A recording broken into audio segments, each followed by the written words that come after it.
All right. Welcome back, guys. My next guest, I'm actually blown away by this. And it's kind of the theme of the podcast. Sometimes it's like a prerequisite. She's been a soccer player literally her entire life, from early days to high school to college, semi professional. And now she's on her co ed with her brother, where they play soccer. She still holds records at Boston University, including scoring the first goal in program history, and still holds the single season assist record.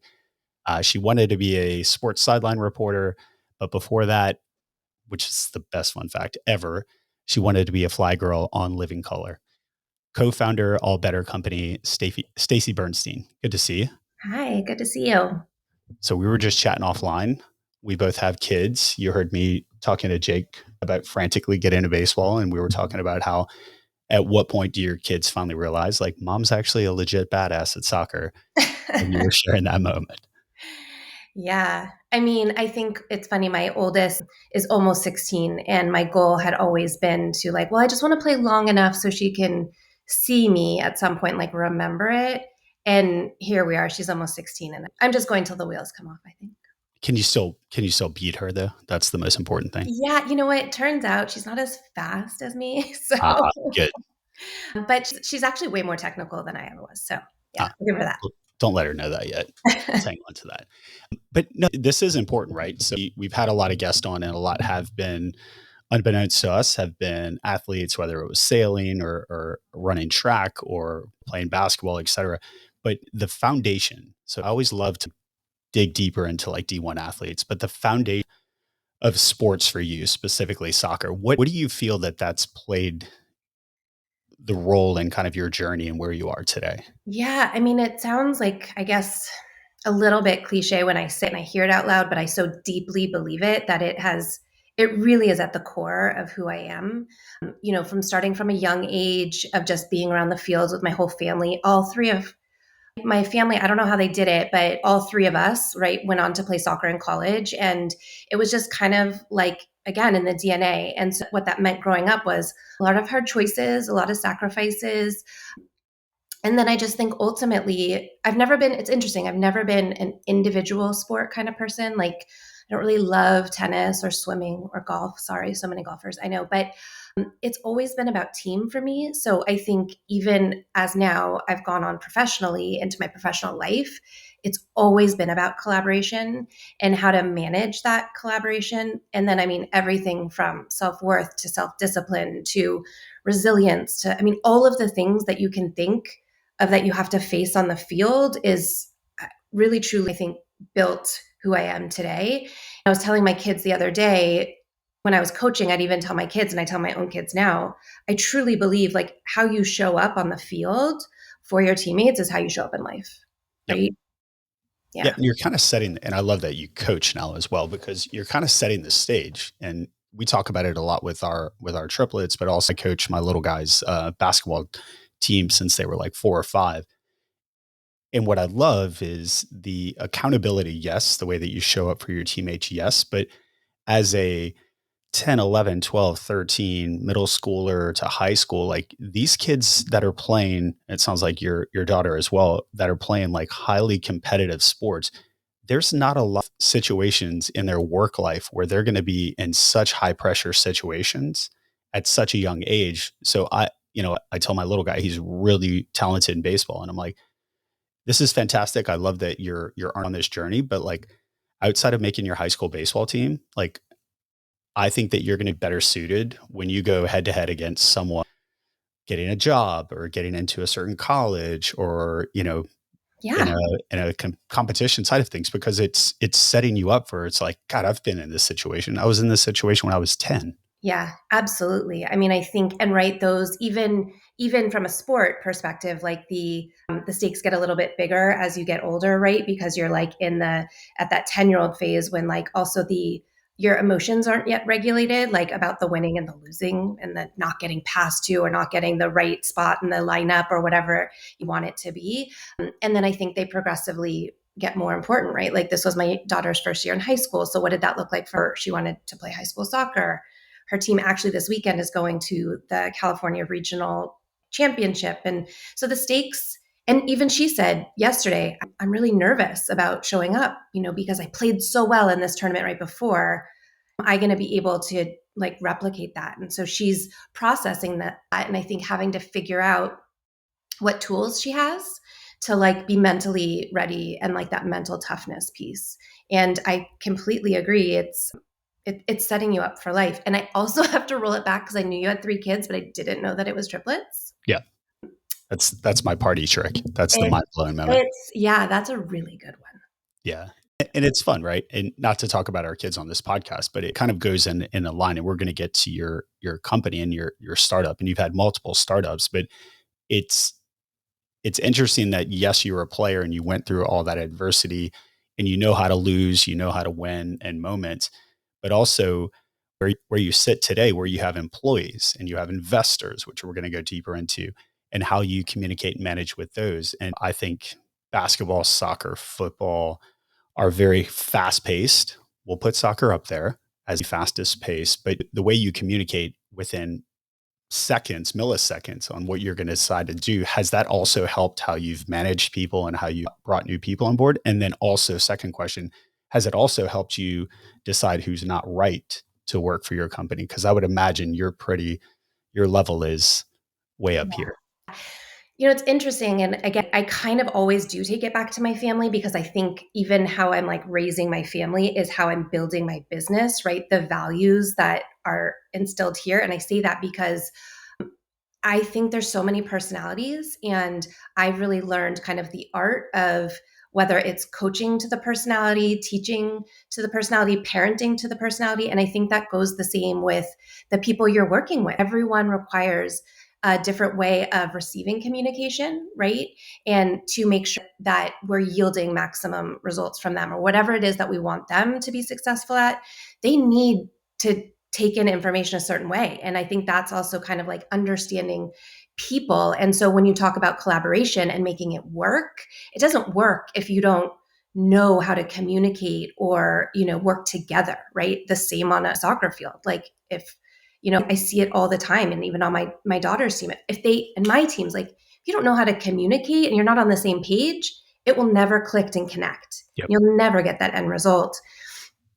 And I do think that my co-founder and I have set a really, really high bar when it comes to the people that we will have work for us and with us, is that they really have to have the same values and understand what we're trying to build, because we're a little bit, I would classify us a bit in the heart-led kind of movement in terms of how we're building, and feel like we can build something meaningful and thoughtful and a company culture that is how we want to define it. So we have to find people that buy into that. Yeah. All right. Let's not be the last sports question. Yeah, it can't be. I love it. I love it. As it relates. So real briefly, so Boston University, you were part of the brand new program. We won't say the year, but it wasn't that long ago. But you scored the first goal. You still hold the assist record, as you had mentioned. But how was that coming onto a brand new program? And I know you played club, and there was a club team at Boston University. But what was that like coming into and is that the ACC at the time? We were America East at the time. It's perfect. Yeah. And you And guys coming into a brand new program. yeah, Like what it was was that? fun. Like it was really, really fun. It was building something. And again, we got the opportunity to set the standard for what the culture was going to be. And I think that was really exciting.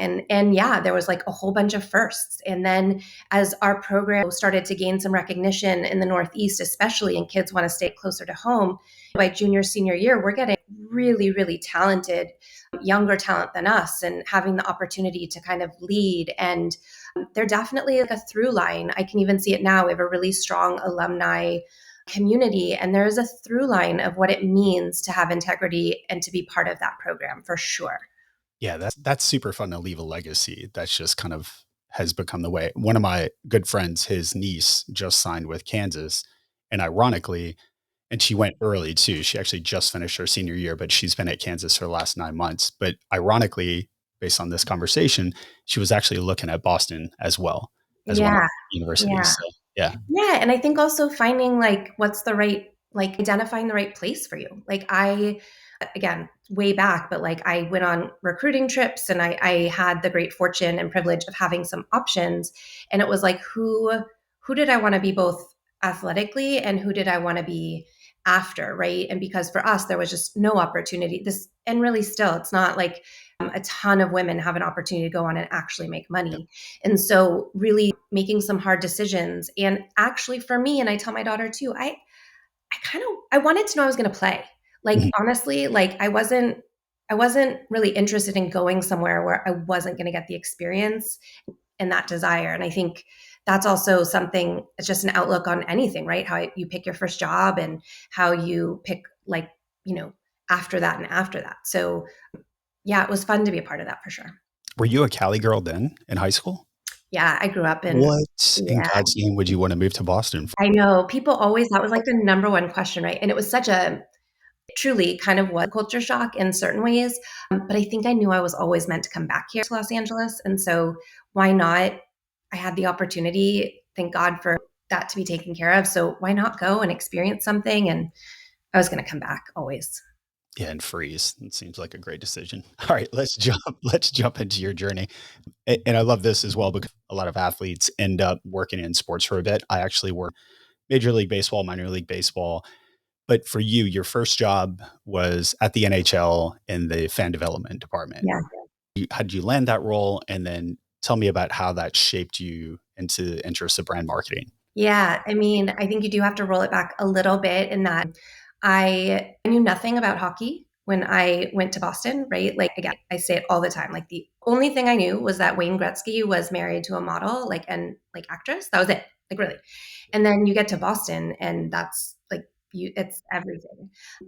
And I started dating a hockey player. So it also became my life a little bit and I really understood it. And there's actually a lot of things and a lot of similarities, right, with soccer, I would say. Like there's a lot. And so I wanted to go into sports and I was exploring being a sports agent. And I had the chance to go work while I was still in school for Wolf Associates, which is one of the like biggest sports agencies in Boston. And one of the founding partners was Bobby. Mm. And I don't know what it was, but whenever we just had a really great rapport, and I had a really great rapport with the higher ups. And so when I told them what I wanted to do, I wanted to be in sports, but not really sure. They set me up for two roles. I had two interviews. I landed both of them. One of them was in Bristol, Connecticut, and one of them was in New York City. And so I think that was a big part of it. And again, like, how do you want to live your life? Who do you want to be? And so I wanted to try New York City. And fan development, for those that don't know, it was just all about building awareness about the sport. They were just starting to come down into the Sun Belt and like really on the West Coast, really wanting people to really understand the culture and the sport. And so we ran all of the youth programming with teams and yeah, just building brand. And that was fun for me. That was fun for a couple reasons. I learned that I love to tell stories and to build stories, right? Like, what was that going to look like? And the youth aspect of it was really important to me too, because we were impacting kids. And that's, again, been a through line throughout what I've done in my life. And yeah, it was fun. I got to do some traveling. But I think really being able to find the story of hockey and how you could get it to connect with newbies, like as my Mhm. kids would say, noobs, like, right?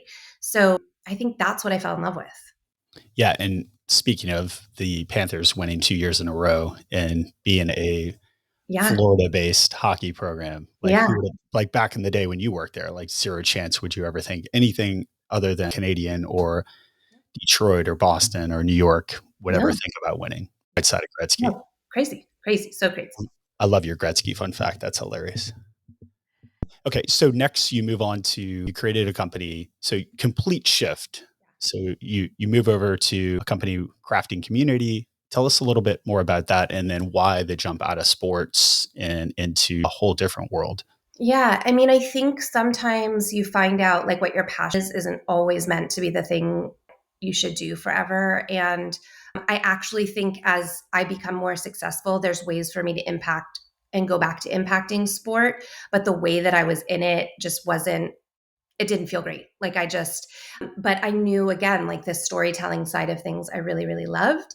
And I met a couple of women and befriended them. And one of them was also a marketer. And one of them is a fine artist.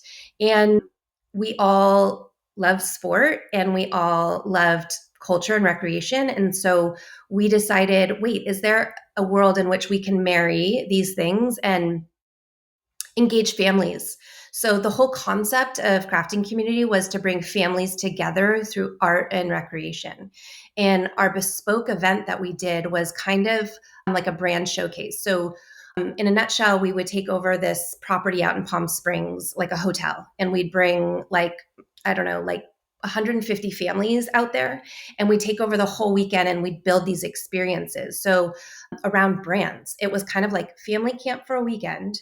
But then my examples are we worked with Whole Foods and we worked with Target, and we would say to Target, hey, come in, sponsor our event, come in for $50,000 and let us show you how we can bring your brand to life and have this kind of connected, immersive experiences with these families. And at the time, I think we were starting to see the rise of mommy bloggers and really the power of she economics and the purchasing power of mom.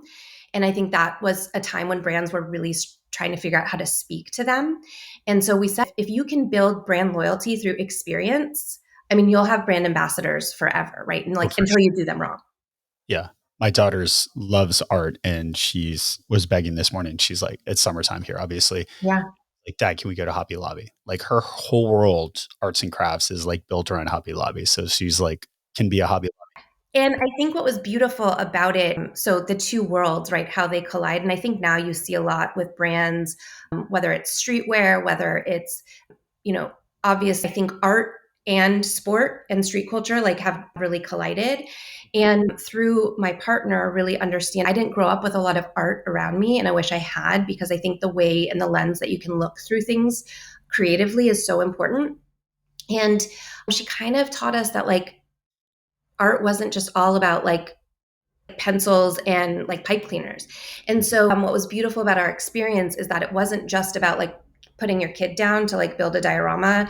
It was like, if you go back and look at pictures, it's parents, it's moms, it's dads sitting down with their kids and building and making these entire like fun things. And then we would be out with Undefeated, and they like had built like a fitness studio, and you could go like do a workout in the morning. Soul Cycle came and built like pop-up, so Oh, wow. parents had like a place. So again, it was pretty amazing, and the way that we could connect people like to interact with brands was pretty amazing.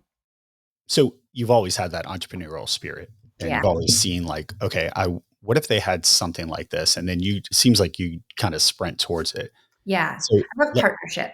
So like brand and partnership is a piece about brand marketing that I love. Again, collaboration, right? Like thinking of like really creative ideas of how to tell a story. yeah. And having worked in baseball, I completely understand like nothing happens without a partnership, right? So it seems like that's your roots was from the NHL when you were like, okay, in order to get this event sponsored, this activity to happen, you have to have a sponsor. Yeah. And it's like, Yeah. how do you engage deeper? Oh, I love So that. many sponsorship decks. So many. Oh, you want me to tell you a wild one that I did once working in minor league baseball? So much fun because you just think of the most bizarre ideas and it's like, yeah, let's do that. So the short story is we were trying to sell this automotive dealership. It was when Hummers first came out. And what I noticed is Hummers had these bikes. And so when you bought a Hummer, you got this like $1,200 tactical bike. And what I also saw was there was a lot of Navy SEALs that were using these similar bikes that were jumping out of airplanes and using them as because they fold up. Yeah, wild. So the way my mind works and seems like yours is kind of the same. I was like, this seems like a fantastic promotion because they were like, look, we don't want to park our Hummer on the concourse and like, hand out pamphlets at the Yeah. time. So Yeah. I was like, all right, what if I had a skydiver deliver the first pitch and that skydiver came down on your Hummer bike and then you still put your Hummer off into the thing? And they were like, yes, all day. Let's do this. So I'll spare our listener the depths of the story, but we found this like ex SEAL crazy You human. brought it to life. You We executed brought it. it to life. It was amazing. And thanks, but to your point, without those partnerships, ideas and experiences would never happen. Yeah. And I think like the buy-in, right? Like that buy-in is from every way that you were looking at that was like a risk and taking a chance. But I would imagine every single person that was at that game will never forget that. And they will never forget the brand either, ever. Yeah. That's pretty amazing. My GM at the time slash owner of the team also didn't think it was funny because this dude would just jump lightning storm or games canceled. He's like, it's Friday, we're jumping. So So crazy. whole nother story. Yeah, crazy. Yeah. So let's start at this. So you found that experience. You thought, okay, partnerships. How beautiful would this be if we brought families together, crafting communities, all better brands, all better companies. Sorry. So Yeah. let's start at the beginning. Was there a moment and a need where you were like, this has to be fixed. It's old and outdated. Yeah, for sure. Again, kind of like bridging the gap a little bit for crafting community. We again, we're very specific and intentional, and we would never work with a brand that we would not bring into our own home. Mm. So like, if you look at kind of that list of brands, like the family brands, you kind of get a sense of who we are and what we believed in, like brands like Whole Foods and Converse, like a legacy brand, and Soul Cycle, like health.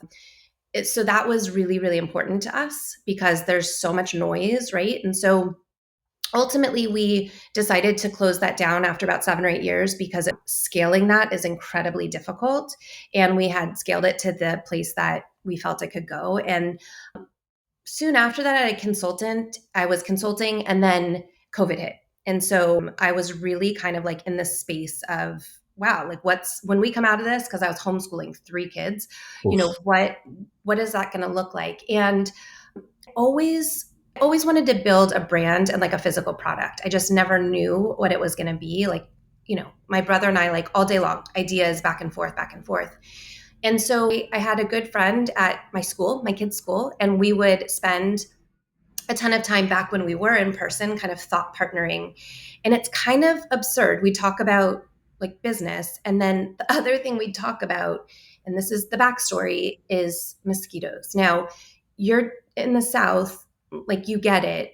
In Like California, pterodactyl sized mosquitoes. I mean, this was not a thing growing up in Los Angeles. It just was not. Like I went back east, and I understand in the summers, like big mosquitoes, right? And about 5 or 6 years ago, we had an uptick of this crazy new species that are brutal and completely changed our quality of life outside. And my daughter, so everyone has a histamine response, but some are like way more magnified than others. And my daughter specifically was just like off the charts, like just in so much discomfort. You hear the stories of like Yep. welting like golf balls. I would have to take her to urgent care. And the only thing that was working for her were prescribed steroids. And that's just like I sat there thinking, this is not good. Like this is not intended for everyday use, not for her, not for anybody. And my business partner has kids that deal with the same things, like skin sensitivities, and so kind of like the same. And so really the first idea came from Mirav, my co-founder, and she called me during COVID and she said, I have this idea, and like named it. It was like a pimple patch, a hydrocolloid patch infused with botanicals to put on a mosquito bite. I'm actually wearing a few right now. And I thought it was great. And she wanted me to do it with her. And, I said, I'm just not interested in like being a one trick pony. So give me some time to think about it. And so the other thing is, I don't sleep very well. And so now you can imagine with like the internet and not sleeping well, like what that does to a human being. It's not great. But I spend a lot of time researching and like deep dives. And so what I found was mosquito care was at this like intersection of first aid and personal care. And then what I also saw was that, okay, why is no one reimagining first aid? Like if you go into a store, you see the same legacy brands with the same kind of branding, with in some cases like Neosporin, I'll just say it, that formula has not been changed in 75 plus years. Yeah. And it was like time for us, again, as the kids would say, a glow up, like it needed a boost. And so once I could imagine the big picture and what that market size looked like, I was all in. And so that was kind of like a long way of telling you that that's really how it started. No, I love that. And funny because I was thinking about you this past weekend when we were in Broken Bow, and I was like, cut my toe on the river and we were staying at this Airbnb, and lo and behold, to your point, you're like, go get like the box and you're like, oh God, I pray to God this thing like pops open. Yeah. But also I get back home and my wife's like, I'm telling her like, hey, interviewing for the podcast later this week. And she was like, we have those Band-Aids in the pantry. And Yeah. it's fun, right? Because the kids, they love the colorful aspect of it. They love that, that quick approach, but the fact that you and a mom figured out like this has not been reimagined in such a long time, that's huge because now these legacy brands start to probably pay a little bit. You and I were talking about this in Nashville. Like these legacy brands are starting to pay more attention. Like, oh wait, maybe we need to do something better. So you say that, and yesterday, oh man, I'm gonna forget the brand name, but Unilever picked up, is it like Dr. Squatch? What's the men's, it started as like a men's deodorant, Oh yeah, and Dr. Squash. Yeah. yeah, and so they acquired them, and it hit the news yesterday. And in one of the articles, it's like what you and I were talking about how like these big legacy brands can no longer really afford to start to build these things internally because it takes them so long. And the market and what like the consumer needs are just changing so fast. So it's actually more efficient for them to start picking up these brands and going that route versus building, like keeping to what they do and then letting kind of these like other brands who have really built the brand name for themselves, let them do that work. And it's pretty interesting. Yeah. But it's so like a Band-Aid is so simplistic.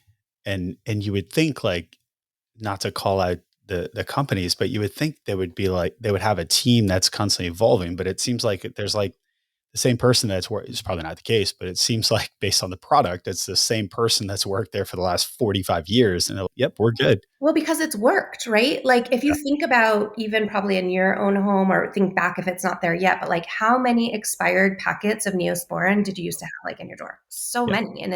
And why if you ask a dermatologist today, they'll tell you like one of the top 5 things they tell you to never put on your body is Neosporin. Yeah. Why do we do it? Because it's just what we were told to do. It's what our parents did. It's what our teachers did if we went to camp, right? So I think there's also a piece about that requires some education.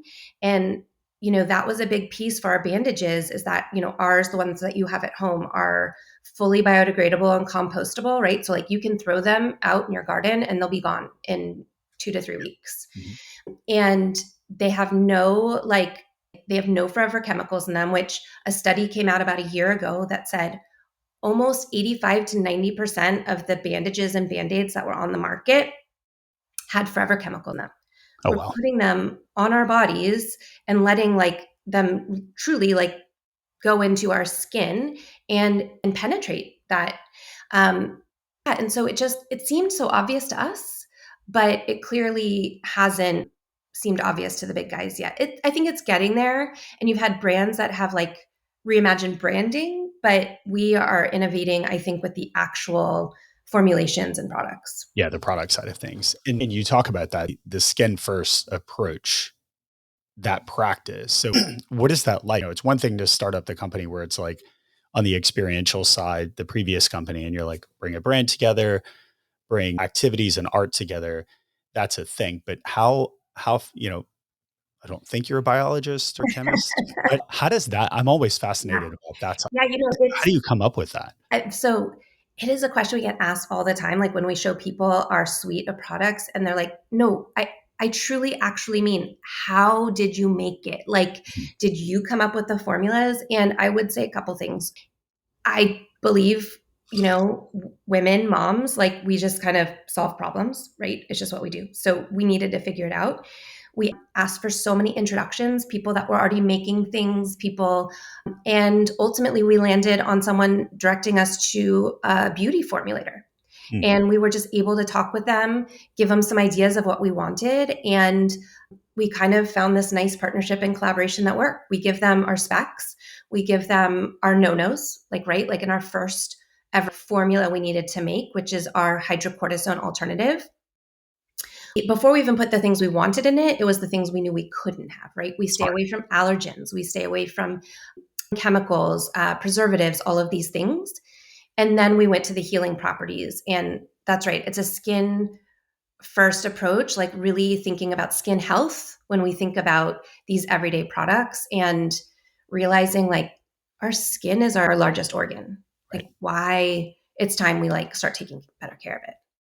And it's, as you say it out loud, it's like the most obvious thing. Like, why would you put a chemical on an open wound, as an example, Yeah. and Yeah. something that your body is trying to absorb to make better? And it's like, this is bad for you. So Yeah. why are we doing this? And the truth is, our body can do most of the healing, actually. Like, Correct. it's, we can, we're just taught to put so many things on it. And so that's also why, like, it's a minimalist approach. Like, everywhere we go, we're not going to flood you with like the same formula in, 15 different variants. Like, we're really going to truly create products that you need, are helpful. We think about people on the go, people that living an outdoor lifestyle, people, you know, just everyday needs.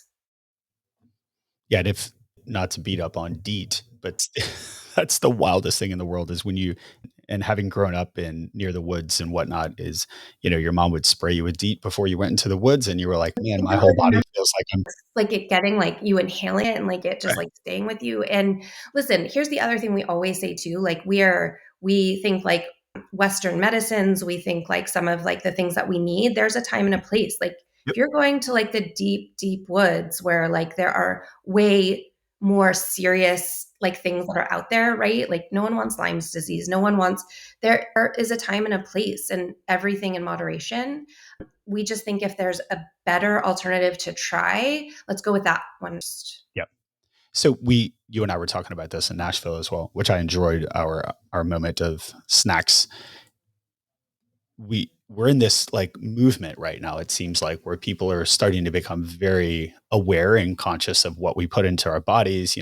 RFK Jr., what he's doing, the fact that it was like red dyes, why does this exist, and now they're gone, all the way to health of people buying cold plunges like myself and just truly immersing themselves into like health first. And to your point, like moms are like the biggest renegade crusaders for like, I want what's best for my children. I Yeah. sidebar, in my family, which we met, Ian, both of us at Mhm. Three Wishes cereals. Like my kids, they would love a bowl of Lucky Charms and Fruit Yeah. Loops, but there's no way in hell is mom going to allow that ever to enter into our.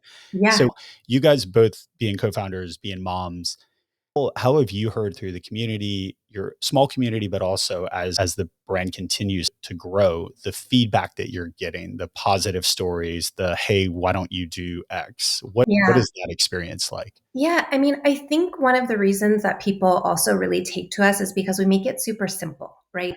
And we're all about simple changes. Like, these are really simple swaps. So it's not overwhelming. I think as moms, as heads of households, as human beings, we're just like totally overwhelmed with how we're supposed to be living our life, right? Right now, if you talk to a woman my age, it's like, are you eating enough protein? Are you getting your walks? Are you sleeping enough? Are you X, Y, and Z? And it's just like, I mean, it's kind of ridiculous. And so I think first and foremost, we just make things that are really effective, really simple, and then they fit into your everyday life simply. Like we think about on the go people. And I think that's the thing. People are like, oh, this is genius. Like a hydrocolloid, like, so pimple patches were becoming all of the rage. And that's what sparked the idea for us was like, wait, there are these small hydrocolloid patches. Can we get botanicals inside them? Like, oh, that seems simple. And so when we tell people, they're like, oh, yeah, that's genius, right? Like, I think it's just like this ignition. And then I think it's the other thing is that people are appreciative that we're thinking in this way, that it exists. Cute story anecdotally, like we have these a team that works with us and they've been working only with us for about the last 3 or 4 months and they know our products and they're out there talking about our products. And one of the women on the team went away last week and she went on vacation with her family. And she called me yesterday and I kid you not, she only called me. She said, like, I know that I speak about your products and I know them, but I took your don't scratch that line with me. And for 5 minutes, she went on on like how it changed her vacation. Like Mm. how everyone, like all the kids were so happy because they did get bitten up, but they had these like remedies. So they weren't complaining and itchy. And 5 minutes, she's like, again, I know your brand, but I got to like experience it, and it changed the whole dynamic of the vacation. It's that kind of feedback, like when it works, that it feels really, really great. And by the way, I would just want to say, in our house, we call Lucky Charms vacation cereal. Yeah, yeah. They're So allowed to have it at the beach too. so Yeah. when we go on vacation, this is when our kids know it's our time. Like, okay, it's great. Moderation. My kids, they're like, "Great, mom, you've been on Instagram again, and we can't have poison." I know So it's yeah, it's a lot of pressure. It's a lot of pressure. yeah, it's a different world. Well, you answered my question because I was going to ask you, was there that like, okay, this really is going to work? And it sounds like you have a lot of those moments.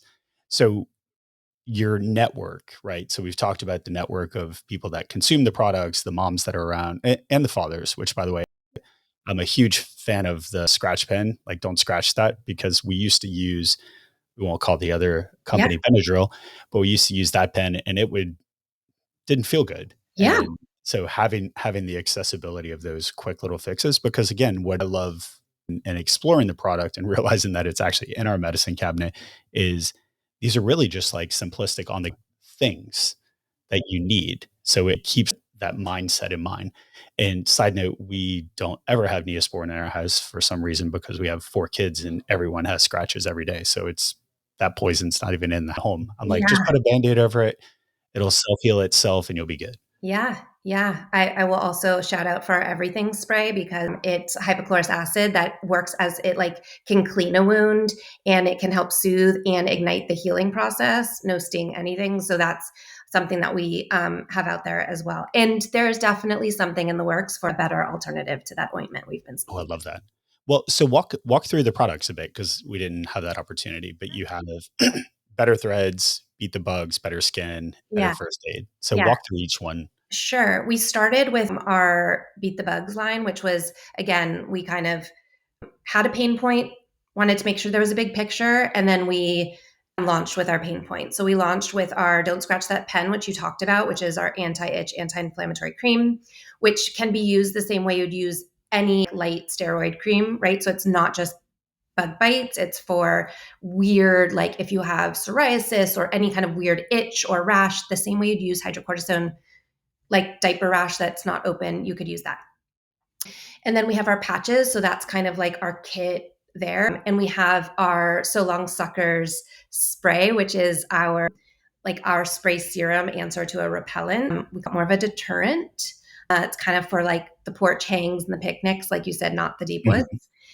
And then from there, we really wanted to like get into our core first aid because I think we could have gotten really stuck becoming the bug ladies, which is not what we wanted to do. So then we launched our Better Bandage, which was what I spoke about, our biodegradable, compostable bandage.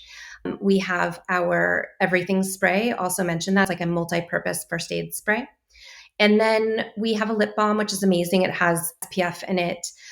And then we have a few more things that are in the works. We've kind of like pared down a little bit. We have like some fun merch and some other things we do. And we've done a couple collabs. I think the Better Skin piece, everyday skin, is really important to us, especially with so many kids and families, by the way, people like our demographic, people with skin, anyone with Yep. skin, and just really nourishing that. So we have some products on the horizon as well. Oh, that's exciting. So how do you, whether it's from an advertising perspective, whether it's influencers or social, and I know you guys are on your way.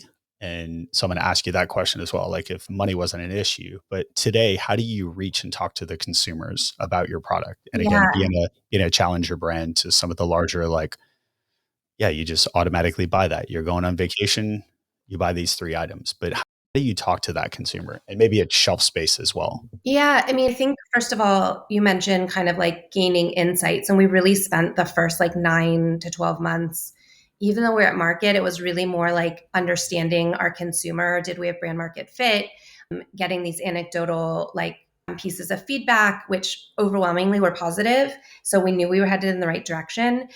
And because, so again, it's kind of looking at our demographic and then shrinking it. Who's going to be kind of that target? And I really spent a lot of time in my other businesses speaking to families and moms and understanding the purchase power of heads of households.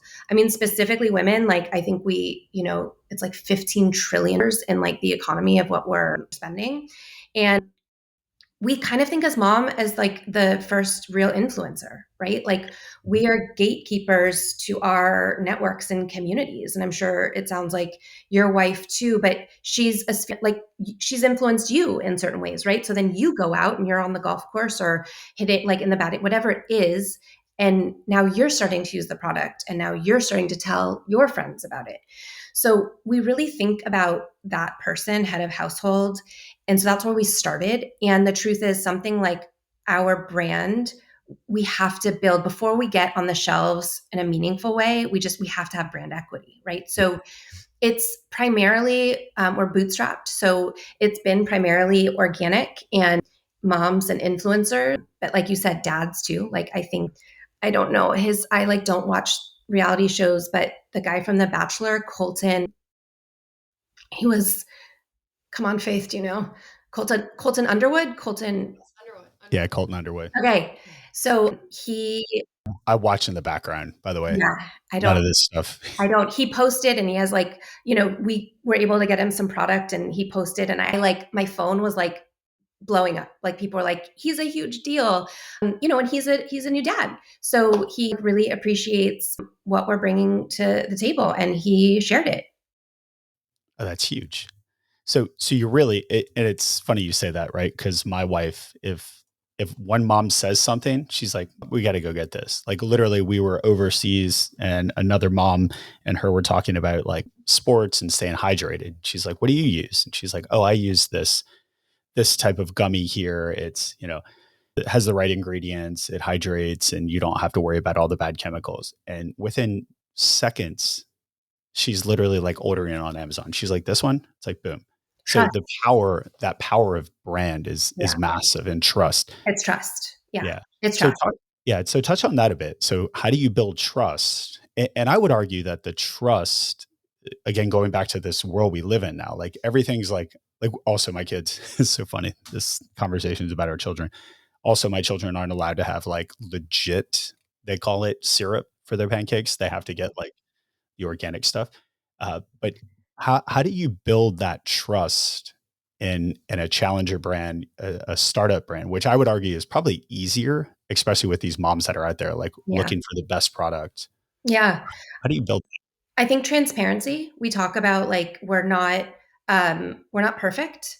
Like and it's in our name, like better. We simply believe that better is better.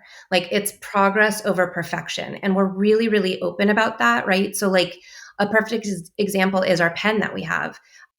It's not awesome. It's not our favorite thing that it's in post-consumer plastic, but we were not going to sacrifice the efficacy of what actually works for that piece of it. So people would lead you to believe that it being in plastic is so bad. It's just not the case, right? Because there's the greenwashing. There's like actually to probably get it in some cardboard thing, the footprint, all these things. And that was a perfect example of we said, no, we're not going to, again, it's more important for us that it works and it does its job. And then we can build something better as it gets more popular, right? So this is version one. And so I think being really transparent about that, and we talk about it through our social channels when we show up at events and all of our branding, I think it's being transparent, truly. And I also think at the end of the day, we have a product that works. So, like when you say the proof is in the pudding, it really works. And we're not in this to put out more products that just don't make sense because we have plenty of those. We're not trying to put more crap into the world. And I think like I said, we're very intentional in everything we've done in our business to the best of our ability. It's not to say, again, it's not perfect, but it's very considered. And so I think just showing up with that honesty, we didn't necessarily know if we wanted to be like the face of the brand. And I think that's interesting. I think feedback I've gotten is that I need to show up a little bit more because our Yeah. story is so important. Mm-hmm. And so I think that's a piece of it. It's like we're just talking about what we bring into our own homes, and we're just going to build that trust with you. I think I would argue that one of my favorite things when I was studying for this podcast is like the fact that you and your co-founder were, there's an image of both of you and it talks about your experience and why you're here. Like I think, and that's also why I kind of gravitated towards you in Nashville. So I was like, this is very intriguing, right?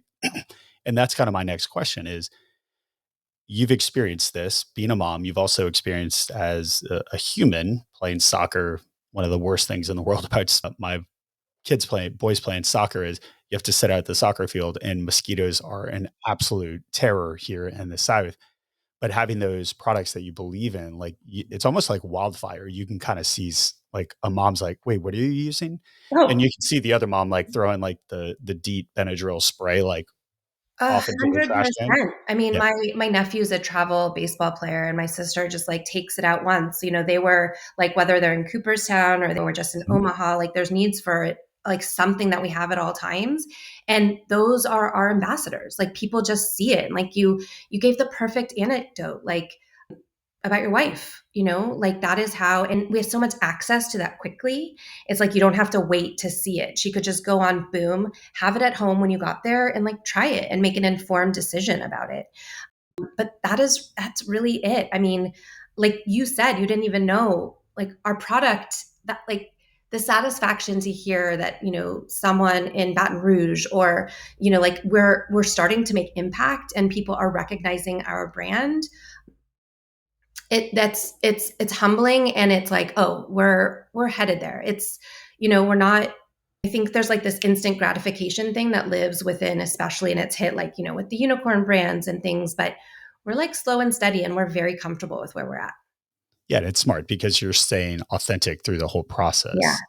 So I don't want to go deep down this path, but retail media has like really blown up and has helped a lot of brands like yourself. Because in the past, you would have to really fight and have massive budgets, and you would probably have to spend a lot of your investment money that should be going towards product development towards getting shelf space. But today's shelf space looks significantly different in a digital world. But how important is retail media for you as it relates to the Amazons, the Yeah. on your website direct? I mean, the ability now for someone to be able to get a piece of our story, like when they're there, like that's actually like that's our brand. Like we can create a connected experience in the moment versus them having to like go home and learn, right? So any of that media that we can have that can impact the consumer on the spot is huge for us because there's choices. And right now, we're not necessarily getting the best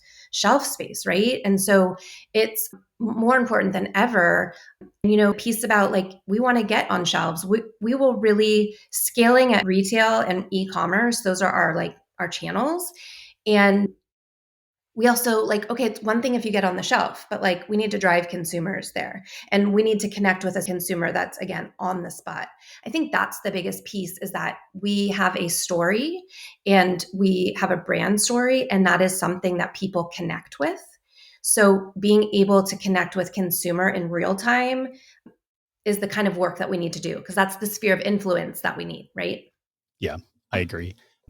I want to spend a brief excuse me, I want to spend a brief moment. You and I talked about like funding. Yeah. I love the fact that on your site you can invest, and we would be remiss without saying that you guys are in 100 plus stores across 20 states, but you're also in the iconic Irwan. Yeah. Yeah. Yeah, Yeah.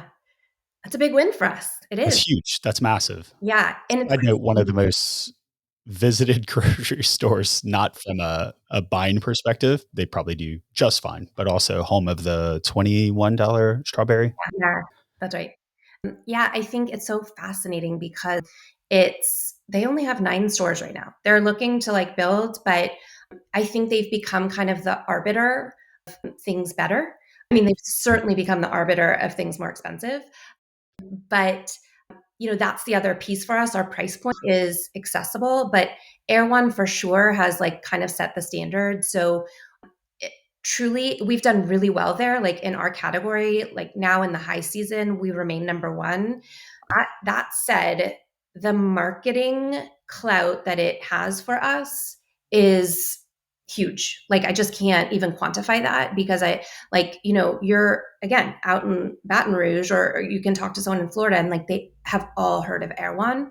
So that was a really fun moment for us to be able to do that. And yeah, just can't speak to it enough that that's a perfect example of a smaller brand like us has to really be thoughtful about our partnerships and where we are and how we're telling that story. And it just seemed like a great fit.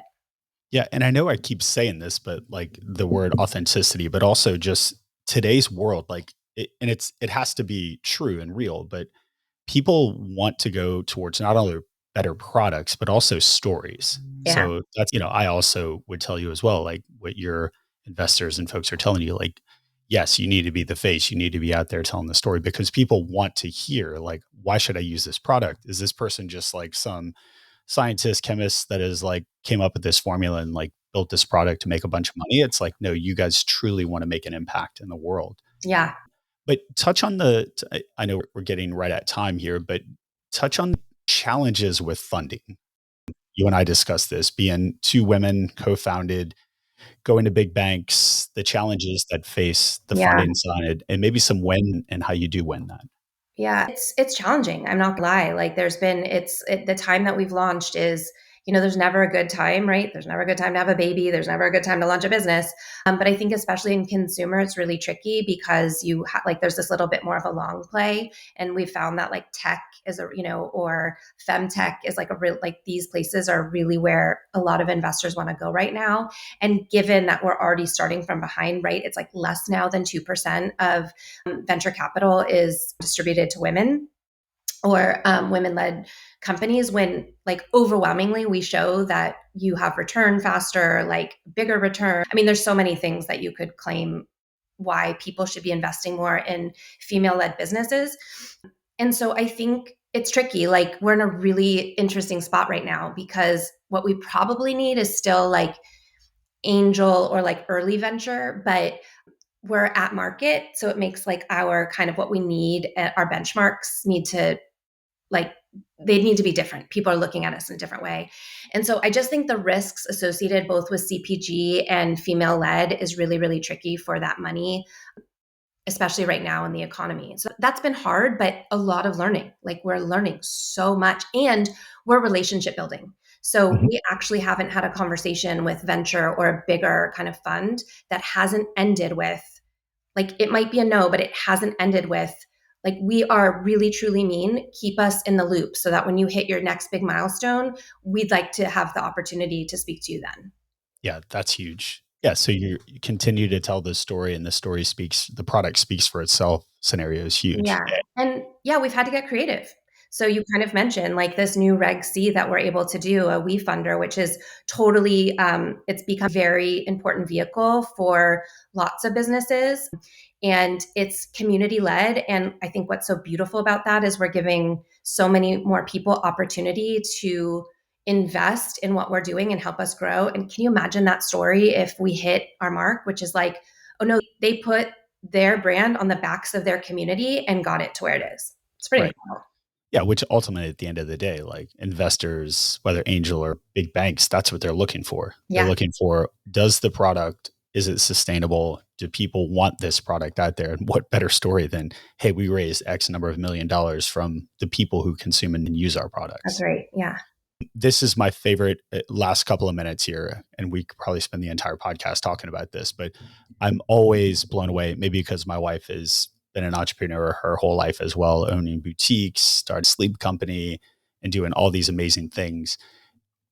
Being a dual role, a mom, it's one thing to be a mom, and I love all my moms that work big corporations, but it's another thing being a mom and a founder, co-founder of a company. Like, so give like the high level challenges that you face, how you push through, and maybe some inspiration for anyone thinking of starting, Yeah. a brand while being a mom. Because most people, to your point, like it's not a good time.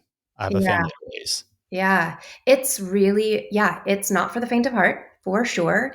And to your point, it's much different than being able to like go to a job and close the door. Well, no one gets to close the door anymore and like the lights go off because we're all so accessible. But I really live like two full-time roles. Like And it's always been that way. So, when we started concepting this idea, we were at the tail end of COVID. So, like I said, like homeschooling and I really shy away from the word balance because it just is not that way. It's bullshit, by the way. That's right. And so I think that I talk about this a lot. And with my daughter, I'm like a recovering perfectionist.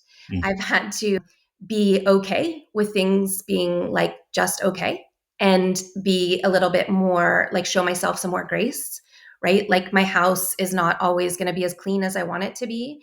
But the things that I won't sacrifice is showing up for my kids. So, what having my own business has allowed me to do is I still get to go to, their presentation in the morning. I get to go to soccer games. I get to be the one to drop them off. I got to coach my son's fifth grade soccer team because I get to decide that. So there's kind of like this give and take. I also have an incredibly supportive partner. Like my husband, I could not do this without him truly and his buy in to what I'm doing because I think then he sees where he can support me in other ways. And I think it's really showing yourself grace. Yeah. Like, I mean, I mom and I work full stop, both of them. Like it doesn't, if you look to my right, because I'm at my house right now, like you would see like two big baskets of laundry over there Mhm. that still got to get folded, but it's going to wait. Like it's going to wait a little bit longer. And so I also love what I do. I love being a mom and like I believe in my brand so much. And I also think that's the other piece. My children are witness to me building this and Yeah. how we're building this and what it takes to build it. And I think that's a huge piece of that's a win, right? Yeah. That's a win. Yeah. That's So, powerful. yeah. Yeah. And what a great way to end. I think having your children and even your husband, I love that you have a supportive husband, having people that see you running a business and, for your daughter specifically saying like, wow, my mom's a badass, not only in soccer, but also runs a business, runs the house.